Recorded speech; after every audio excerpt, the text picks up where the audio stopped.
ओम गणेशाय नमः। ओम नमः शिवाय। शिव महापुराण अध्याय 25वां। तो वर्मा जी सोच रहे थे कि भाई ये काम तो मैं कामदेव से करवा लूँगा, शिव की भक्ति को खंडित करवा दूँगा। तो कामदेव ने आकर वर्मा जी को कहा कि प्रभु, हे पिताजी, मैं इस काम को करने में असमर्थ हूँ, तो आप शिव के विवाह ही की व्यवस्था करिए, क्योंकि मैं उनको मोहित नहीं कर सका, शायद कर भी न सकूं।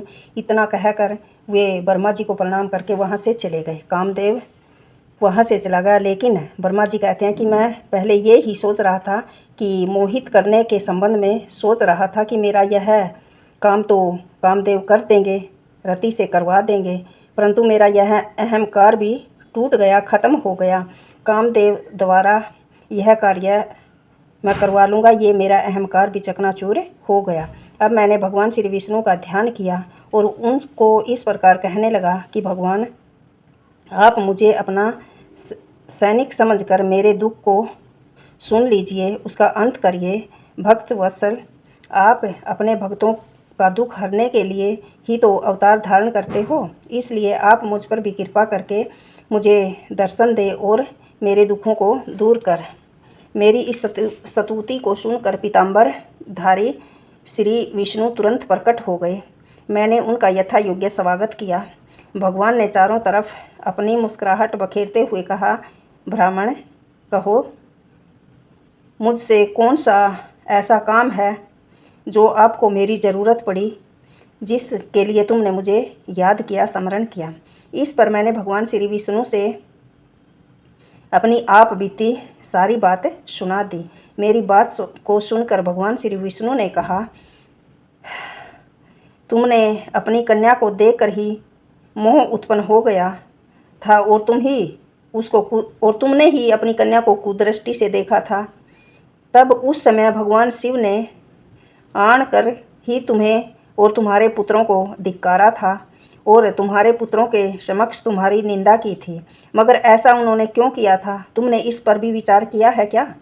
वह तो तुम्हें अपना पुत्र जानकर, पुत्र समझकर, तुम्हारी भलाई के लिए ही तुम्हें सदा उपदेश करने के लिए आ जाते हैं, लेकिन तुमने अपनी अल्प बुद्धि के कारण उनके सत उपदेशों की ओर ध्यान ही नहीं दिया। तुम सब लोगों के कर्ता होकर और वेद वक्ता होकर ऐसे मूढ़मति वाले काम क्यों करते हो? हाँ, तुमने वेदों के पाठ को सुना दिया। यही कारण है कि तुम भ्रम रूप भगवान शिव के साथ शत्रुता करना चाहते हो।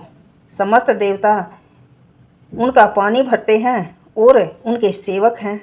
वह आदि, मध्य और अंत से रहित हैं। वह भूत, भविष्य और वर्तमान तीनों कालों के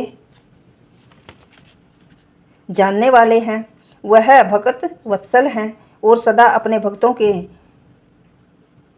लिए कष्ट दूर करने के लिए आ जाते हैं। यदि तुम भगवान शिव को स्त्री ग्रहण किए हुए देखना चाहते हो, तो उसके लिए तुमको अपने उद्देश्य की पूर्ति के लिए भगवती उमा का ध्यान करना चाहिए। यदि भगवती उमा प्रसन्न हो जाएगी तो तुम्हारे सारे काम पूर्ण हो जाएंगे और फिर उसका भगवान शिव से विवाह हो जाएगा। इसके लिए तुम्हें दक्ष को तप करने के लिए तैयार करना चाहिए।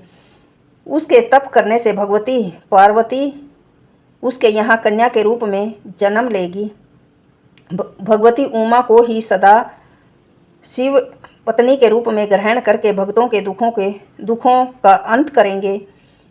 बस यही एक विधि है जिससे तुम भगवान शिव को विवाहित देख सकते हो। इतना कहकर पीताम्बरधारी चतुर्भुज भगवान श्री विष्णु अंतर ध्यान हो गए।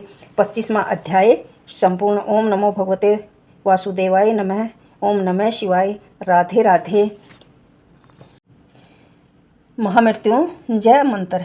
ओम त्र्यंबकम यजामहे सुगंधिम पुष्टिवर्धनम उर्वारुकमिव बंदनाथ मृत्युमुक्षु माँ अमृतात्। भावार्थ।